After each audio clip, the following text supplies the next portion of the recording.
Hey, happy Friday! It is December 8th, and today we are reading Revelation chapter 7. I will start by sharing my highlights for an overview, and then I'll go through our 3 questions of what this teaches us about Jesus, about people, and what next step we can take in response to this chapter. At the end, I will read the chapter in full and pray to close our time together this week. If you recall, our previous chapter ended with the question of who can withstand the day of God's wrath.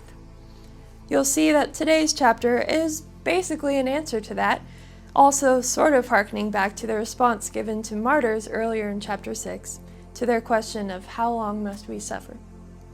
But after the question of who can stand, we see today's chapter start with John witnessing the angels cover the earth, and one angel with the seal of the living God says in verse 3, "Do not harm the land or the sea or the trees until we put a seal on the foreheads of the servants of our God."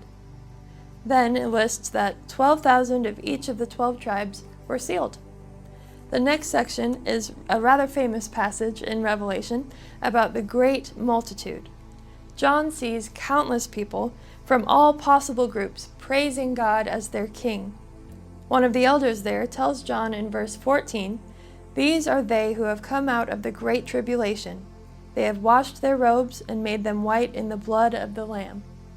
Then the elder quotes some beautiful verses from Isaiah, declaring the blessed fate of this multitude, and in that I highlighted verse 17, which reads, "For the Lamb at the center of the throne will be their shepherd.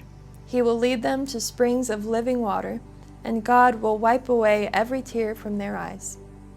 So now, let's go through our 3 questions for the last time this week. What does this chapter teach us about God? We see that God has not abandoned his servants. He still protects them as he always planned to. As we read in this chapter, salvation belongs to him who sits on the throne, and to the Lamb who is our shepherd, leading us to living water. What does it teach us about people? Well, first and foremost, we can withstand great tribulations, but only because of God. He brings us through, and we see promises here that are referenced from the Old Testament, saying that at the end of all of this, he will still be our shelter. We will be safe in him, and we will have no need of anything but to remain in his presence. What is the next step to take in response to this chapter? Friends, if you have already experienced salvation through Jesus, then stay close to him and never stop trying your absolute best not to stray. Stay close to the shepherd, and he will lead you to living water. God will wipe your tears. He will never forget or abandon you. He loves you so deeply that those in the white robes with the palm branches who now see the full weight of it can respond with nothing but praise after praise after praise.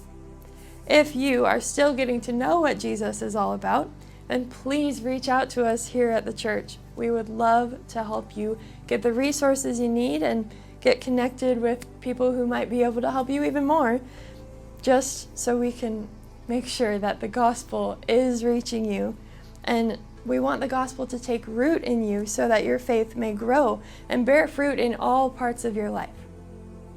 One of those resources, of course, is the Bible itself. And I'm going to read today's chapter aloud for you now. So if you've already read this text today, you can skip to the prayer, or you are sent. And for the rest of you, this is Revelation chapter 7. "After this, I saw 4 angels standing at the 4 corners of the earth, holding back the 4 winds of the earth to prevent any wind from blowing on the land or on the sea or on any tree. Then I saw another angel coming up from the east, having the seal of the living God. He called out in a loud voice to the 4 angels who had been given power to harm the land and the sea, 'Do not harm the land or the sea or the trees until we put a seal on the foreheads of the servants of our God.' Then I heard the number of those who were sealed, 144,000 from all the tribes of Israel. From the tribe of Judah, 12,000 were sealed. From the tribe of Reuben, 12,000. From the tribe of Gad, 12,000. From the tribe of Asher, 12,000. From the tribe of Naphtali, 12,000. From the tribe of Manasseh, 12,000. From the tribe of Simeon, 12,000. From the tribe of Levi, 12,000. From the tribe of Issachar, 12,000. From the tribe of Zebulun, 12,000. From the tribe of Joseph, 12,000. From the tribe of Benjamin, 12,000.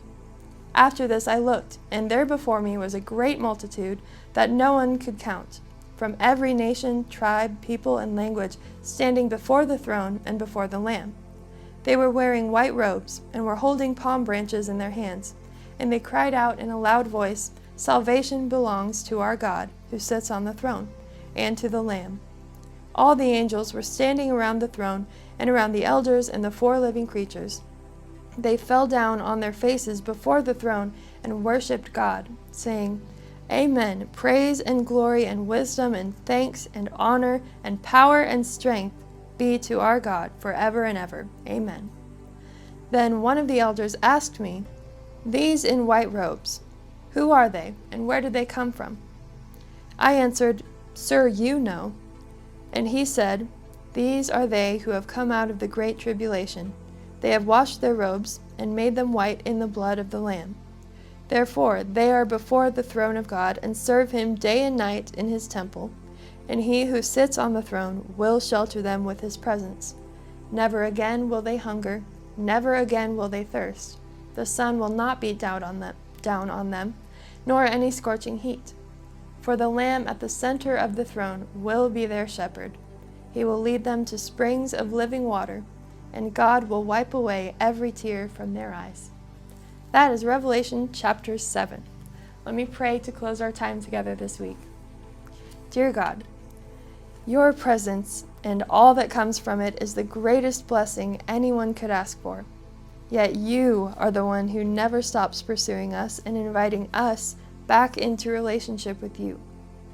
We alone are not worthy of that kind of favor, of that grace. So we thank you. I ask that you guide us through our lives as your servants, though we know we will suffer sometimes. We look forward to the realization of your great promises and the day when all people will see that you are God, worthy of all glory forever. We love you very much, and it is all in your name that I pray. Amen. With that, friends, you are sent. Have a great weekend.